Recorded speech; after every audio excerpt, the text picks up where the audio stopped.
Hello, hello, and welcome to this week's Marketing, Branding, and Getting the Sale.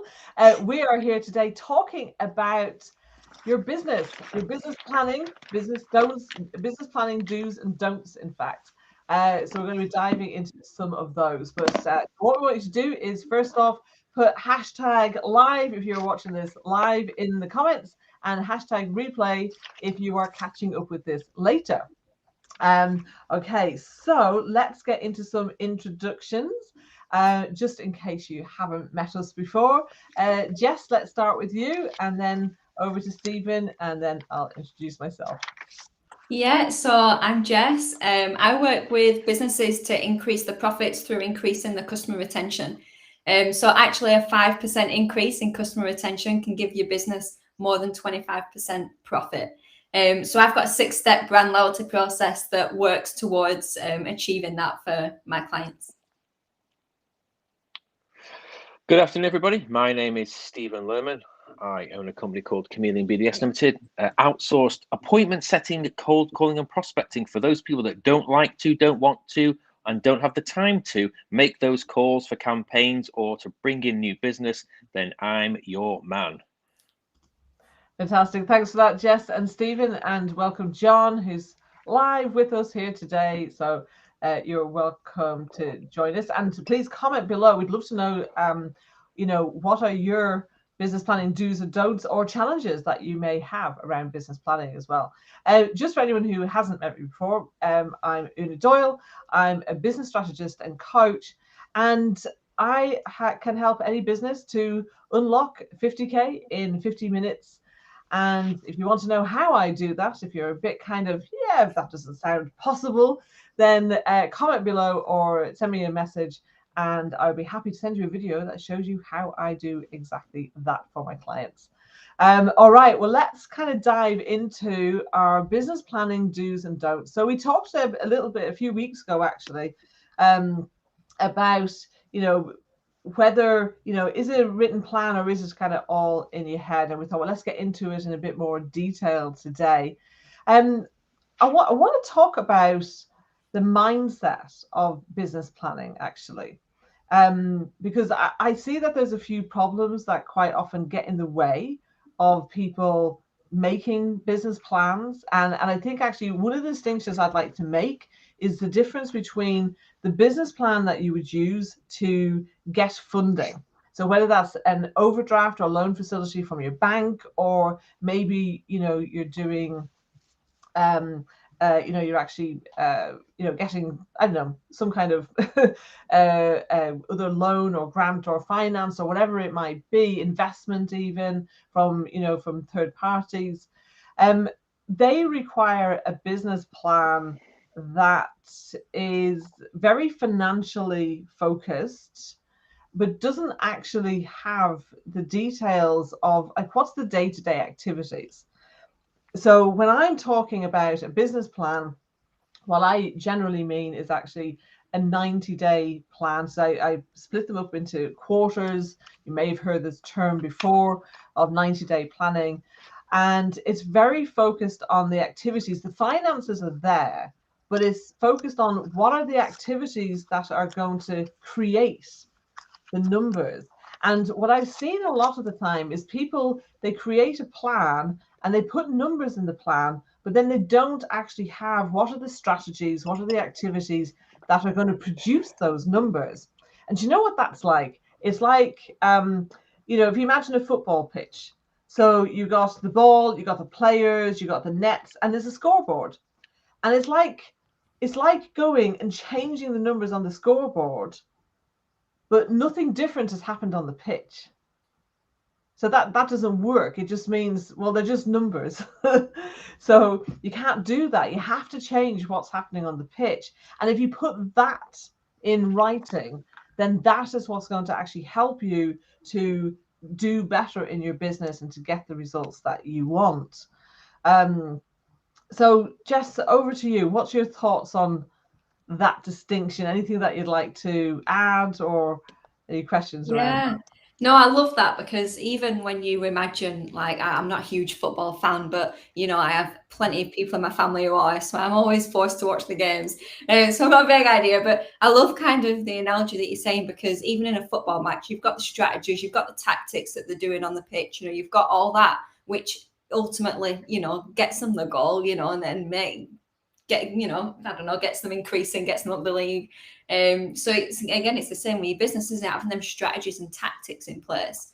And there's different angles that I look at it, because I look at it for myself, for my own business. So there's plenty of mindset blocks and, you know, mindset shifts that I've had to experience to get myself where I am today personally. There's different mindset shifts that my clients have. You know, there's different fears that my clients have around planning. And then also there's creating strategies and tactics for your marketing as well, and utilizing your brand for that. So there's all sorts of different areas that you can do that, but it does all come back down to having them small actionable steps that you can take and keeping consistent with them and trying them out. And, you know, if they don't work, shift it, see how you can alter it.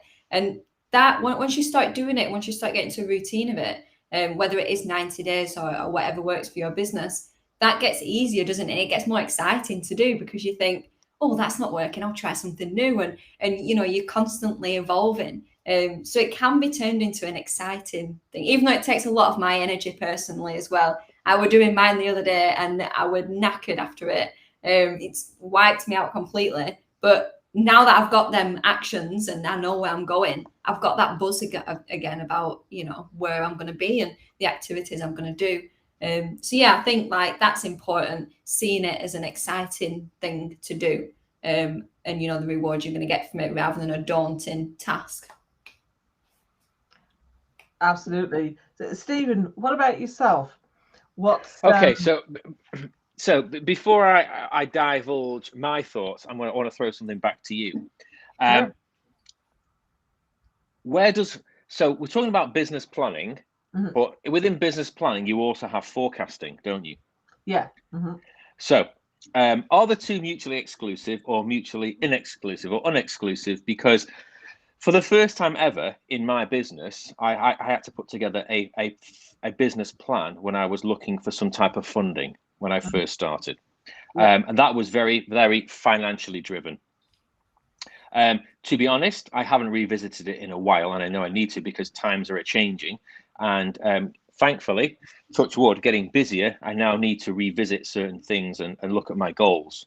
But also an integral part of that would be forecasting what work's going to come in and how to plan for those peaks and troughs. So how in your mind, where does forecasting fit into business planning? Is it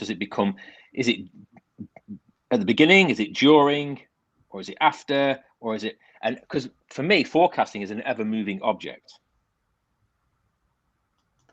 Yeah, absolutely. I think great question.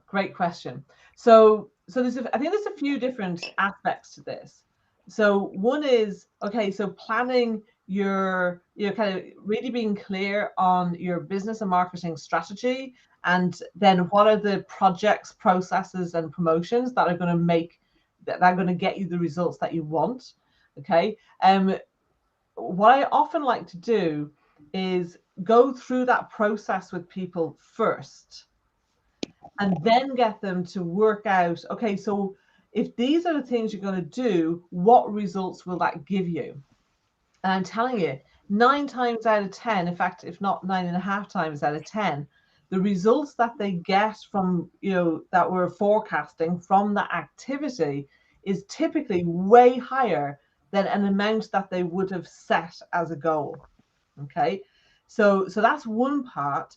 The other part is actually looking at a cash flow forecast, where you're looking at what's going out and what's coming in. And a cash flow forecast is, that's based on some of the information that you already have. So you've already got current clients, current orders, you've got specific names of people in your sales pipeline and things. And you can take some educated guesses as to numbers. But it depends on the sales cycle. For some people, that information will be accurate for a few weeks. For other people, it might be accurate for a few months. But it is a forecast, and that is something that people need to be creating and monitoring. Now, that's part of the financial aspects. So, and it is an important aspect. Now, what some people would do is go, okay, so these are the numbers that I want to hit, and then go, what is it that I need to do to hit those numbers? Okay, and quite often people will have a vague idea of what it is that they want to hit, and it does depend on the size of the business. Okay, so the bigger the business, the more information they already have, because they've already done planning cycles, they've already had financial cycles that they can look at and go, well, what have we already done? What can we replicate? What can we grow? What can we grow and build upon? Okay. Has that answered your question? Yeah, no, yeah. Thank you for that. So going back to your original question for me about business planning, I think it's absolutely integral, and I'm a firm believer of do as I say, don't do as I do. So I've been a bit lax in my business planning since I first started the business. But I have a part two to this question. How often should one revisit their business plan? Is it be monthly, quarterly, or as and when needed? Depends on what you mean by revisit. Okay. So do you mean redo, or do you mean look at? Well, obviously to look at it, you should probably be looking at a regular basis, but amend it as required. It. Yeah. Yeah. Okay, so when you're doing 90-day plans, you're reviewing and renewing. It's a great phrase to think about with this, because you're actually reviewing, okay, what have we done? What's worked? What hasn't worked? What do we want to do differently? What opportunities have been created as a result of what we've done, or have come, dropped in our lap somehow, that we may want to evaluate and see, do we want to be taking action on these things? And then you're renewing it. So, it's like there will be some things that you carry forward. So especially with the way that I structure the plans, that it's a balance of what's the day-to-day business and what's the business building stuff. And it's putting that all together. Because the danger is that people focus on ideas. And funny, just today, I heard something on a podcast. I thought that is so interesting, where if you have an idea and you license that idea, but somebody else is actually executing, producing, etc., then typically you would get a 1% of what is, of the revenues that are generated. And this guy said, that's the value of an idea, 1%. It's the execution that matters. And I just thought, I was like, yep, that is so interesting. But what a lot of people, particularly creative people, focus on is ideas. And I used to do that too. And it's so easy to get caught up in ideas and excited by ideas, and not actually look at, okay, but what are we actually doing, and what can we do and do over and over again? I think that's the more that people look at having a team as well, then that really kind of builds into it, because here's what typically happens is you have some projects, and if those projects work out, then actually you probably need to turn those projects into processes. Okay, so here's a simple example for you is, imagine you started a newsletter. Okay, so the project has a beginning and an end. So between the beginning and the end, you basically will be figuring out, okay, so what's the format of the newsletter? Is it going to be in print, or is it email? Who is it going to go to? What's it going to look like? What's going to be in it? How often is it going to be issued, right? So you figure out all of those kinds of things. You create and send your first newsletter. That is the project of setting up a newsletter. But then that becomes a process of, okay, we decided we're going to send out the newsletter every week. It's going to have X, Y, Z in it. and here's the people who are producing it, and how it's being delivered, and all of that stuff becomes a process that is done over and over and over and over again. Now, what should happen is, as a business grows, you actually ought to be having more and more processes happening, because successful projects are turning into processes. Now, occasionally you may do projects and go, actually, this isn't right for our business, and you just ditch it. Other times you do a project, doesn't quite work as well as you wanted, and then there needs to be some tweaks made, and then you do it again, okay, until you get it working, if it is right for your business. So it's a balance of those things, really, is what matters. I think processes as well, I'd love to just add on, getting them out of your head and onto paper. I've got that many processes in my head. I know how things are done. And it was only this morning, I was part of a group, we were talking about processes and, the right way to do it and tips on how to do it. And having them written down or on a computer screen or somewhere where, one, someone can, do if you're not available to do it, but two, just free up that space in your head. I thought, how amazing would that be? I'm storing all this information of what I need to do at what step. If I had that written down and I just had to look at that, like, I've got more room to think about other stuff, and be creative, because that's a huge part of my job. So yeah, that's something that I just wanted to say as well. Are there apps for that, for processes? For mapping out processes? Like flowchart apps, can't you? I know there's like Lucid app. I think we both use that, don't we? Someone this morning said that they use Creately, which I've not used myself, but that looked like a really good one as well. You can just use Google Draw as well. If you open up a Google Doc and then insert a drawing, you can create boxes and put arrows to them. I mean, at the simplest, a process might just be a numbered list: 1, 2, 3, 4. So the advantage of having kind of boxes and a flow is that a process doesn't always go from start to beginning in a perfect order. There may be a more complex process where, if this, then this other thing happens. And so you have another flow going that way and then coming back in, and so it depends on how complex the process is. But definitely it was funny, actually. I spoke to somebody this week who said that they just didn't know kind of what it is that they ought to be. They know they want to delegate, but they don't know what to delegate. And I said, right, I've got the perfect person that you need to speak to, who is Becky, who's my VA and online business manager.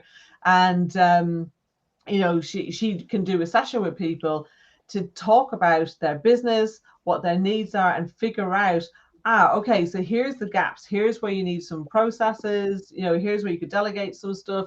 Because I think sometimes people, particularly when they're in that solopreneur, and maybe they might be delegating in some ways, okay, so maybe they're delegating for client delivery, but they haven't figured out, well, actually, what support do I need to run the business myself?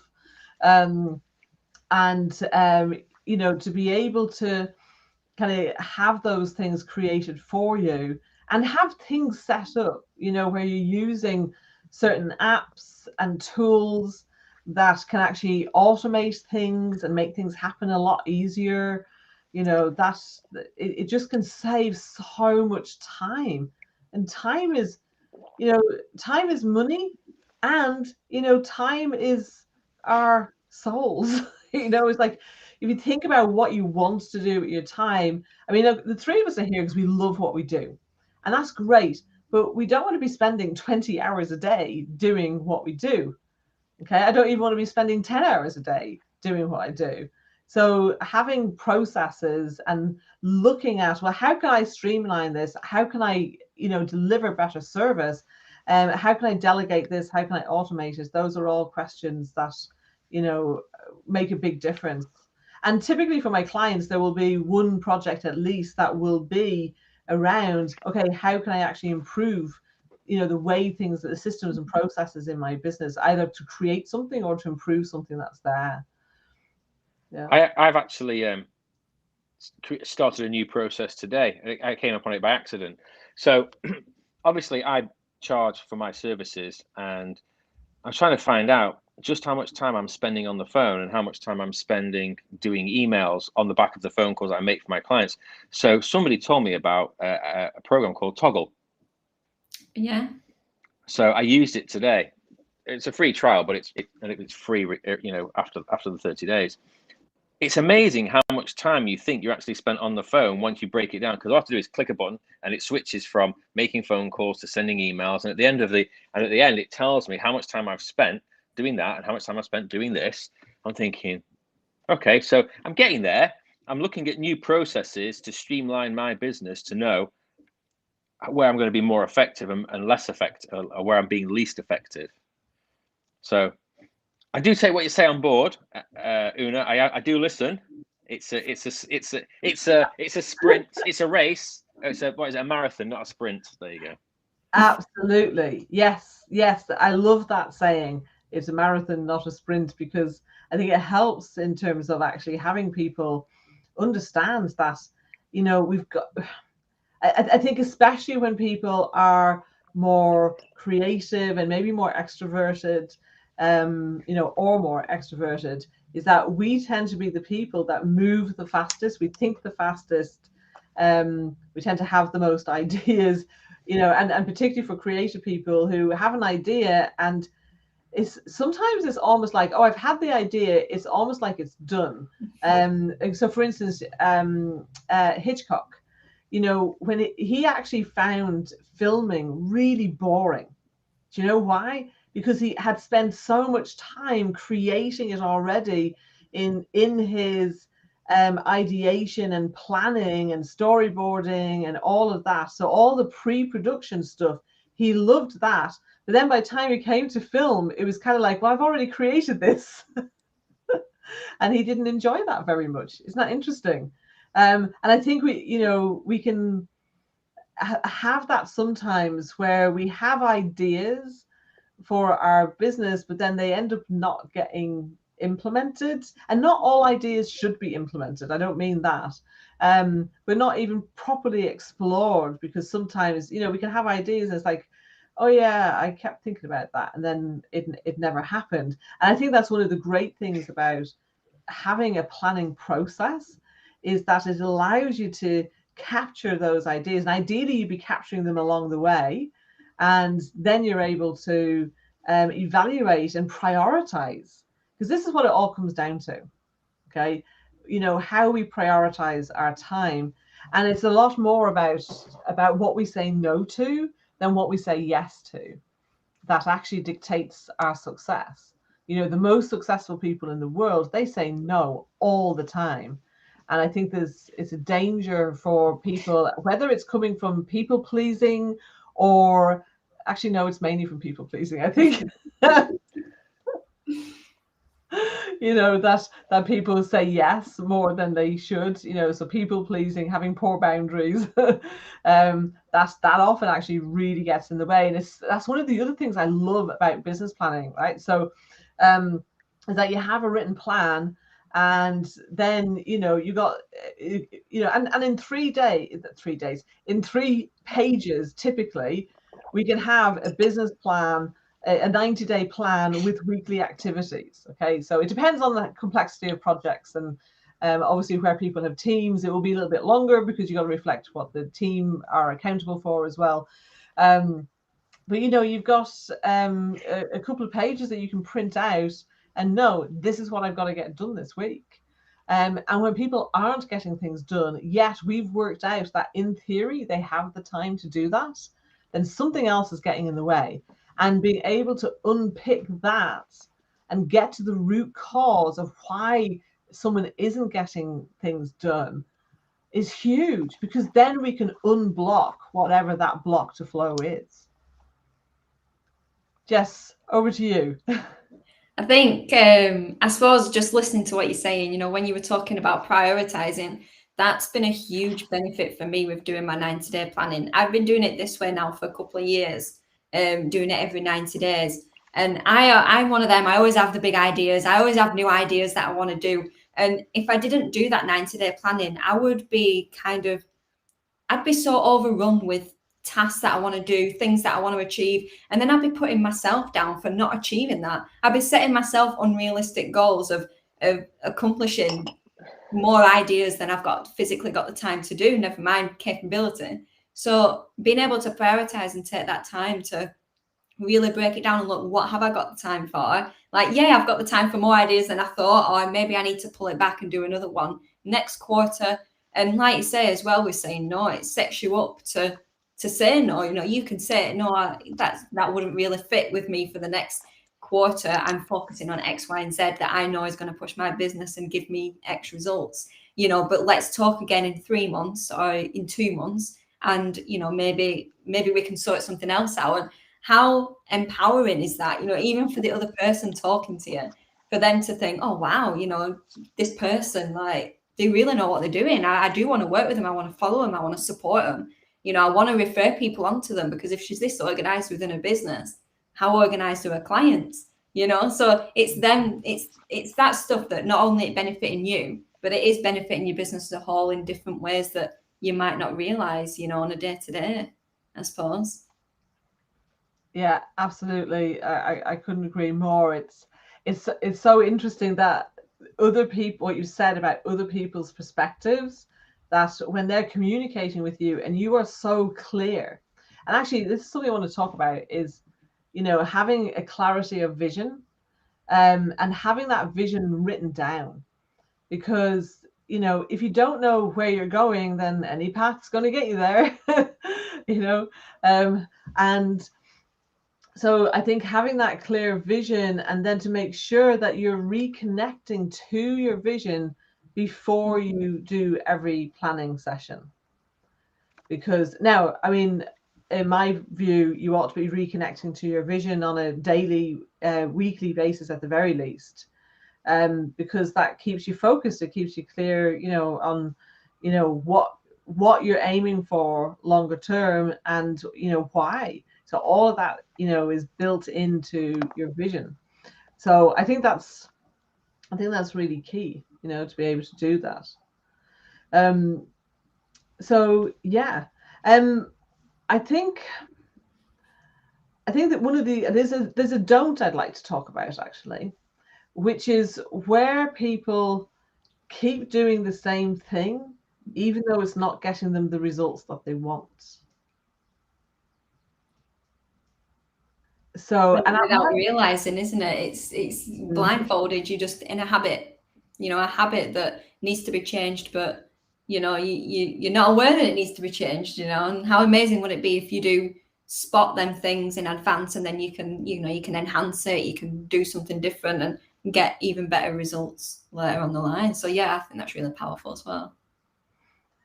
And I think part of that is because people don't stop and review what they're doing. And that's one of the great things, is that when you do 90-day plans, you get to review what you're doing 4 times a year.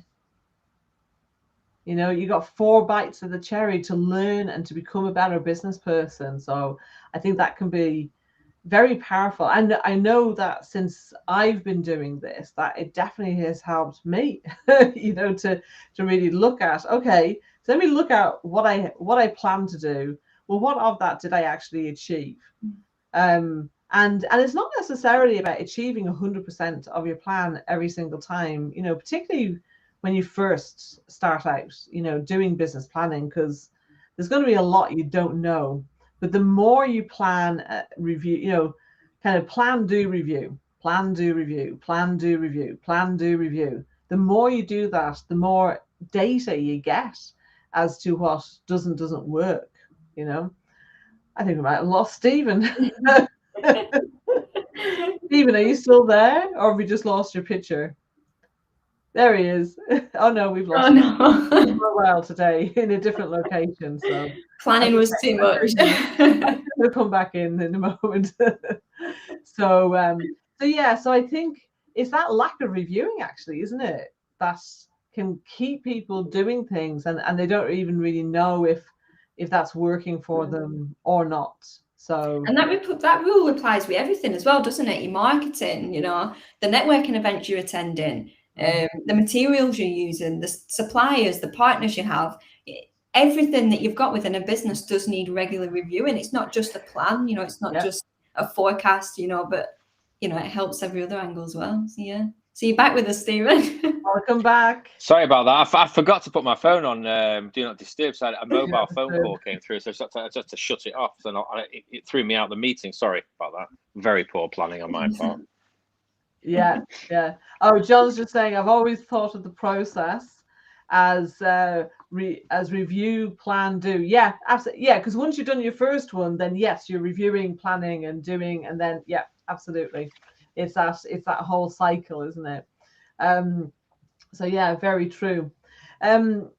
So Jess, what's something that you think people ought to know about this whole planning process? You know, is it whether it's something that a mistake you made and you learned from, or something that you found really useful? For me, the first thing that comes to mind, and we touched on it a little bit more this time around, because I do all my planning with Una, as a few of you know. So this time around, we looked at kind of the personality profile again. And I know we've been mentioning that, like, how our conversation always seems to come back to personality profiling. But for me, what really helps me, not only in my planning, but in my day-to-day, is separating my tasks to what, you know, what fuel I need to actually do it. You know, so for example, networking or doing something like this takes a completely different style of energy than, you know, sitting and drawing concepts for one of my clients or writing up emails and chasing invoices. You're using completely different energy, if you will, for each of those types of thing. And for me, when I break down my planning and I break down the tactics and the steps involved, I'll look at that within my diary as well. And I split that up and think, right, well, I might do all of my drawing in one day because I really enjoy doing that. Or I might split up my admin for an hour each week. And then I've got that in front of me. So I've kind of taken my plan from a written version or a typed out version and put it visually in my planner. So I know what I'm doing when and what energy it takes for what. And that has really helped me personally. Because as well, like a lot of the things that I struggled with at the start of business was putting myself down too much, you know, setting expectations too high. You know, it's something that I'm even working on now with things that I'm doing. But and then when I weren't planning and when I weren't structuring my days, I was beating myself up for not doing what I set out to do, when actually I had done a lot, but I'd just not been making any record of it. So for me, that is a really, really good thing to do. And again, just checking back into them personality profiles and not only just looking at yours and thinking that's me, I need to know everything about me, but looking at all the others as well and thinking what makes other people tick, you know, what sort of other person can I bring on board to help me, you know, deliver on this plan and make it a reality. So for me, that is a really crucial part as well.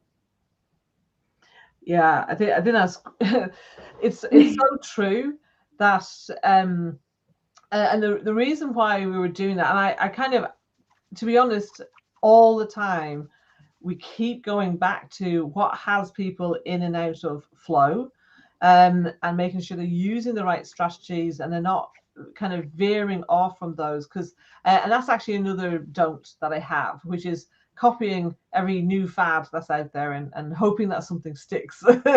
You know, because a lot of the time, whatever the latest fad is, like, what if that isn't in flow for you? What if that isn't aligned with your natural strengths? What if that just isn't the right kind of thing for your business or for your clients? And I'm not saying don't learn from people who are doing things well. I'm not saying don't learn from others. But I think there's a difference between it's that whole kind of silver bullet thing, you know, kind of, oh, this thing's a silver bullet, this is the one thing that's going to make your company explode, in a good way, you know, and all that. And actually, it's not one thing, it's a whole combination of things. And so what Jess was referring to there was, you know, before even deciding what projects to focus on, is looking at the different kind of areas of flow, kind of the different, with the system I use, it's kind of the 4 fuels, and making sure you've got at least kind of one thing in each area. Because the danger is that, you know, so say you're up here like a creative person like Jess is, that you have lots of stuff up here and maybe a little bit around here, but this is a bit empty. Well, that's actually a part of your business that you're not focusing on improving and growing. And that can, you know, you kind of typically need to have something in those, even in the beginning, even in the early days. You know, you want to be having a little bit on some things that then as the business grows, actually those areas will become bigger and bigger. And that actually is where I think the other thing about the planning process, and that was interesting in some of the calls that I've been having, because I've been doing lots this month around business planning with all my clients, because, you know, it's the final quarter of the year, just about coming up at the beginning of October. And so several people in different groups and calls were kind of going, oh, well, in order to do this, I have to start delegating. Oh, I've got some kind of fly around me, excuse me. I thought that was just your reaction to delegating. I thought you were saying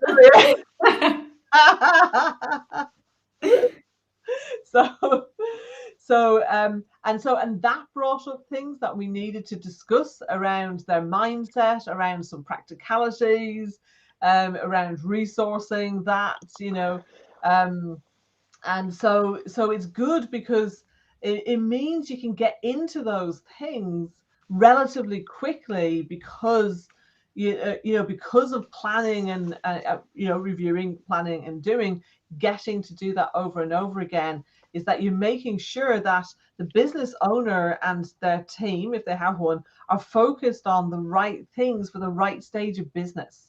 You know, what got you here is not what's going to get you there. Okay, I think that's Marshall Goldsmith said that, and it's so true. You know, as our businesses grow, we have to evolve what we're focusing on, and if we don't, it's going to keep us stuck. Stephen, what's your thoughts on what we've been talking about here? I think you're absolutely right. You know, especially the last point that you talked about evolving, otherwise you stick. I mean, I had no idea. For me personally, when I started my business, I didn't know quite what direction it was going to go in. And now I'm at a point now where I have to rethink a few things in order to grow. And a lot of that will revolve around relinquishing some power.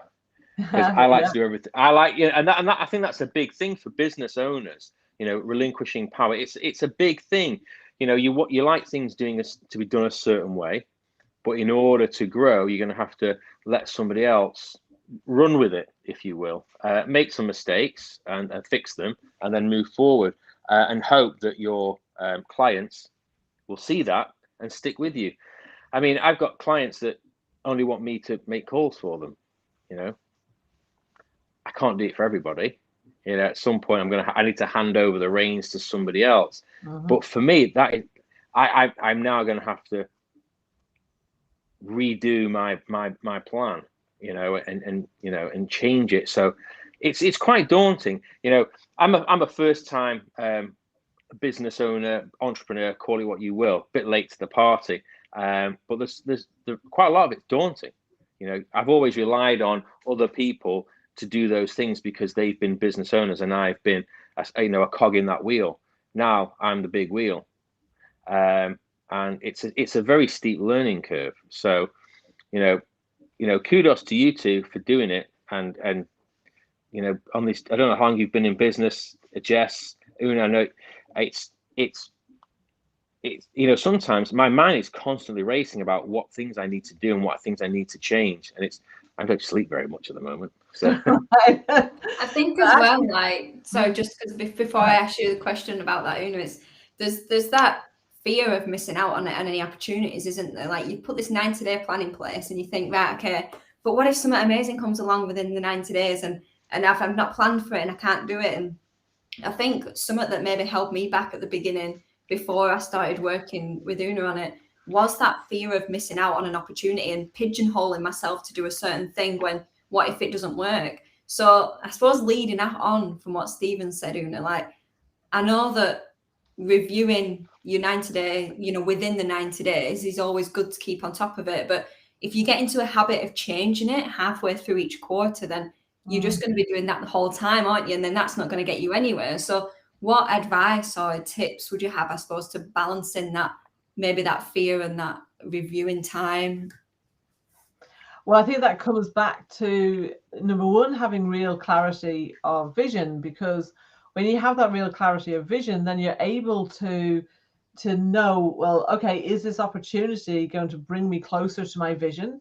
A lot of the time, people think that a vision, that an opportunity is more time bound than it is. That if they actually ask questions and discuss things, they'll find, oh, I can look at incorporating this into my next 90-day plan. It doesn't have to all be done now. Maybe there's just one or two little things I can do to keep this ticking along, and then, you know, we can kind of focus on it then. Occasionally there are times when people do need to react to something that's going on in the marketplace. Like we all had to do that when the pandemic started, and people, you know, suddenly shops were shutting, hotels, restaurants, etc. And actually, you know, what about all the businesses that serviced those organizations as well? So there was lots of changes that were going on, and so it was really great to be able to do, as part of our normal 90-day planning process, to be able to say to people, okay, let's look at what you need to do. And some of my clients needed to just make a few tweaks. Other clients needed to totally pivot what they were doing.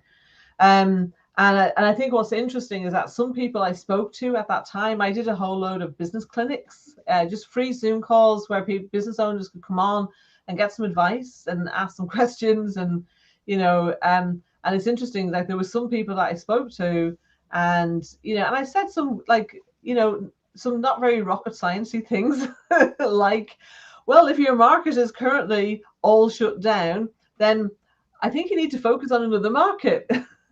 And then didn't do it. So, you know, I spoke to them a year later and they actually hadn't taken that piece of quite basic advice, basic in my view anyway. And, you know, their business had suffered as a result. So it's, I think it is just, you've got to be able to have the criteria to evaluate an opportunity.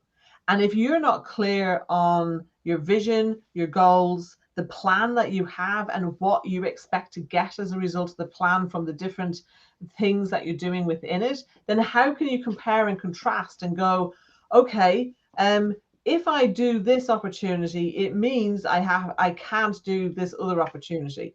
Which is actually bringing me closer to my vision, which is going to generate more money, which is going to be more fun, you know, which is going to actually, you know, be better for my clients and, you know, the people who I care about.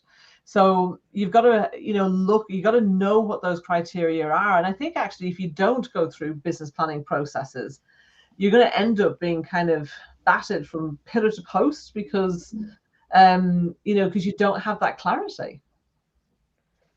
I've got a question for you, Una.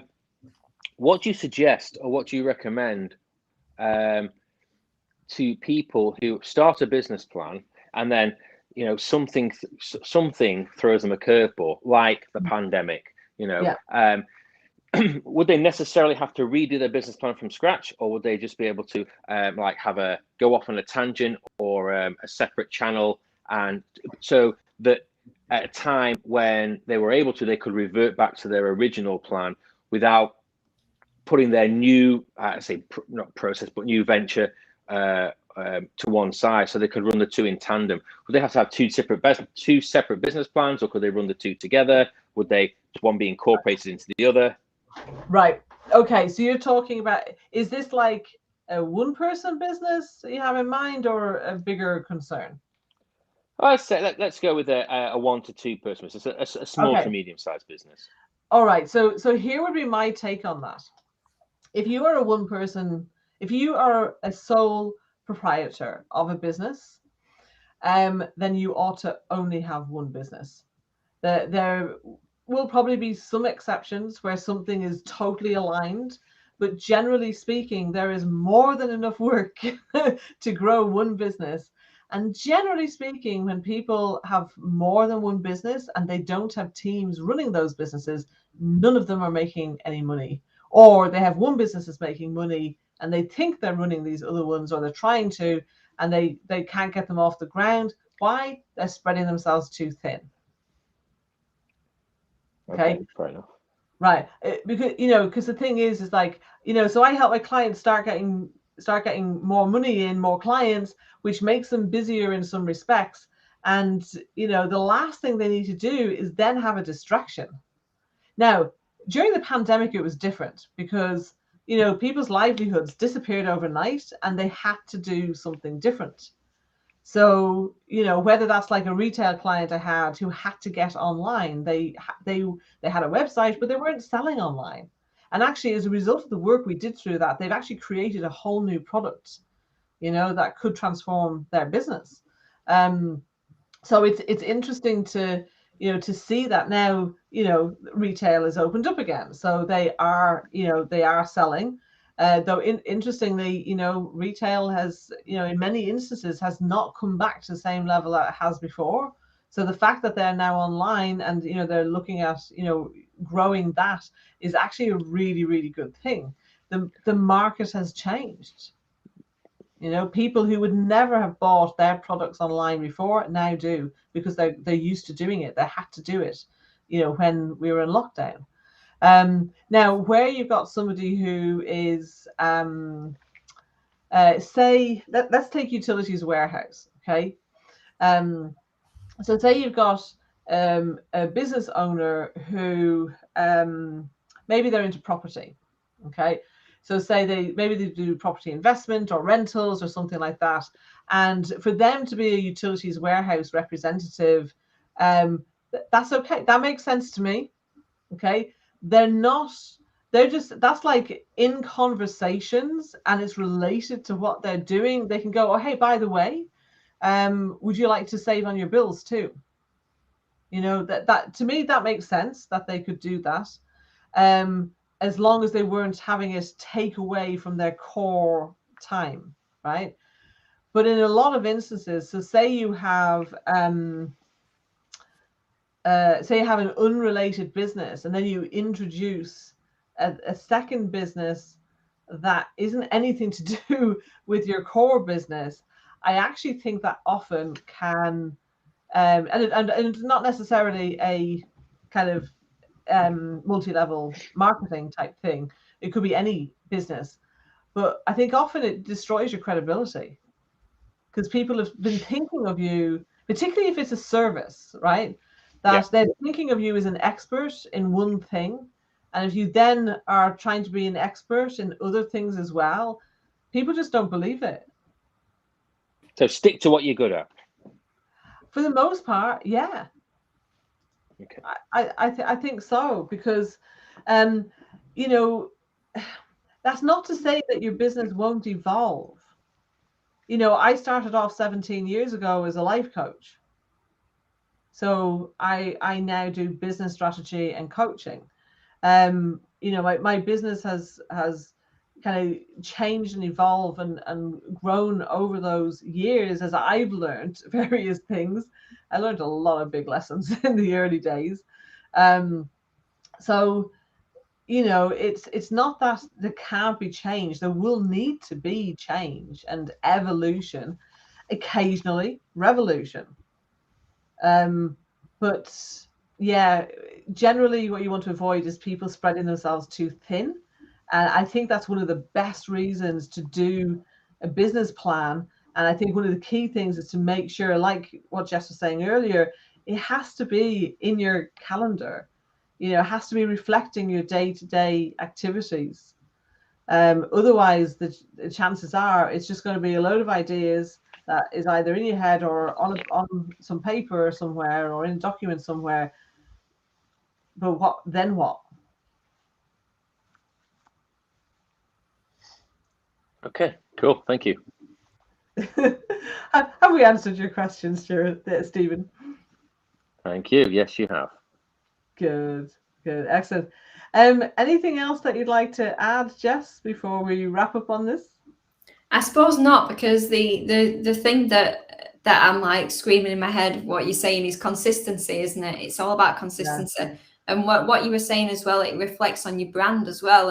And just echoing the point of view, kind of confusing people and coming off, maybe you have an idea, you've got a way that you want to do things, you've got a strategy or a business, and then you go off onto another idea and you're talking about something else. And that can easily happen when your ideas are all scattered. And that will cause confusion to people, won't it? And it's the same work that I do with my clients on the brands, making sure that the brand is anchored against, specific values, specific visions, just like your business plan has to be. And a good way that I describe it that might kind of stick in people's mind and help them when they're doing it as well is imagining your business as a person. And when you're meeting someone, when you meet them for the first time, you might get on with someone, you might gel with someone, and then you might meet them again and think, yeah, I like this person. And you get to know each other, become friends. And then all of a sudden this person starts acting in a different way, puts on a different accent, or I don't know, likes different interests. And you think, oh, wait a minute, that's different. I don't know if I can trust you anymore. I'm going to step back a little bit. And your clients and your customers do that when your business is so scattered and your business is giving off wrong. Oh, not wrong. I wouldn't even say wrong. I'd just say inconsistent messages. Without going into too much of a bit of a rant about that, I think that's just a really kind of, I'm a visual learner, so it's just kind of a visual way to represent it within your business as well, and how planning can prevent that from happening. I think that's a great analogy. I love that of, the person suddenly acting differently, and it's a bit like, whoa, what's going on here? And you know what? I will hold my hands up. When I first sat up in business, what you described there is exactly what I was like. And that is why everybody knew me. And I even had other coaches kind of saying to me, oh, I love your marketing materials. And they were imagining that my business was much more successful than it was. Why? Because I constantly was flip-flopping from idea to idea, starting things, not finishing them, talking to people about lots of ideas, but then not having the follow through. So I had to learn about my flow. And because the thing is, like, any strength overdone becomes a weakness. So it's about understanding, like, I learned the value of structure. I learned the value of consistency. Actually, for a number of years, my core words were, focus. Oh, I forgot the second one now. I had three. The third one was stickability. Maybe it was consistency. Well, actually, stickability is kind of like consistency, isn't it? But it was that whole thing of actually, making sure that I was sticking to something. And I think that's why I'm just going to go back and say that's why you've got to get clear on, what's your vision and what is in flow for you, because then when you get off that course, it literally doesn't feel right. So, and it makes you want to stay on course. Whereas I think if you haven't got clarity in those things, it's easy to be swayed by kind of half-formed ideas and other people's ideas and whatever the latest fad is and those things. Whereas if you're kind of like, nope, this is the direction I'm going in, this is what I know works for me, then, as opportunities arise, yeah, of course, evaluate them, consider them, but, don't jump into them. Is really what I would say, because that's what I did years ago, and it caused a lot of problems. So I guess that's why, as someone who is more creative and who, the whole planning process did not come naturally to me. I've, had to adapt to that, but now, you go through it a few times and it just becomes so much easier. And then you can really enjoy all the benefits that you get from doing that. Yeah. Stephen, any final thoughts from you? And by the way, in if you've got a question, please put it in the comments, because even if you're watching this on the replay, we'll come back and answer your questions, and perhaps even do another, maybe it might become a topic or part of a topic that we do. But yeah, so Stephen, what's your thoughts on what we've been talking about here today? Any final questions? No, it's been great, and I really like what Jess said about having to write stuff down, because otherwise there's just going to be so much stuff floating around in her head, and and I'm guilty of doing that, and I forget to write stuff down, and then I forget. So I need to be a bit more methodical. So Jess, I'm going to be taking a leaf out of your book, and just, you know, and writing things down. There's just too much stuff going on. I just can't remember everything, and I try to, and just something will happen. Oh, look, there's an aeroplane, and I've gone, and I don't remember what the hell's going on. And it's, you know, like, and as squirrel. yeah, exactly. That's what it's like, you know. And Yeah. I can't forget. I can remember random stuff, but what's in front of me or what's you know, imminent, I can't remember. So Jess, you know, I value that. Write everything down. Clear your mind. You know, you do need to clear your mind. You need to declutter. You know, as well as decluttering your room, your business, your office, you need to declutter your mind. Absolutely, it's so important. And then you can start again the next day. And I think it's important because you won't settle. And then when the next day starts, you've still got stuff left over from the day before. So I think I absolutely, wholeheartedly, you know, value that. Write stuff down, empty your mind, and start again. Start fresh. And it is about peace of mind. And here's the interesting thing, is that if you look at the definition of the word peace, it actually means an absence of conflict. So for people to have peace of mind, there needs to be congruence and alignment between the way they think, the way they feel, and the way that they act. And that's when you get peace of mind. And so I know for me personally, doing the inner work around my mindset has made a massive difference with that, and has allowed me then to create that consistency and congruency between those different areas. And so if you have and I've had so many clients say to me, just even before they've created the plan, but knowing that they're going to, actually makes them go, you know. And then when you have it and you've got that clarity and you wake up every day knowing this is what I'm working on this week, or this is what I need to be doing today, that's when you don't have all that stuff going on. That's when you can thrive from an accountability partner as well, because you don't have to be part of a group or a coach to do it. It's ideal to have that guidance, but even if you've got your own business plan going on, sharing that with someone else who can act as an accountability partner helps. You know, without that plan, you can't hold anyone accountable. You can't hold yourself accountable. We should do a live on accountability, actually. That would be that sounds good. Yeah, we will add that to our list. Okay, well listen, let's wrap up. Can you believe it's been an hour already? Time flies when you're having fun, and you've got lots to say. Yeah. Yes, it does indeed. So great. Well, look, I've really enjoyed myself, and thanks to Stephen and Jess as well. You know, if you had value from what we've talked about here today, then please make sure you are following us and join the event. I'll make sure that's popped below, where we have this happening every week. So yeah, that's it from us today. Let us know what you think in the comments. Bye for now. Bye everyone. Bye bye.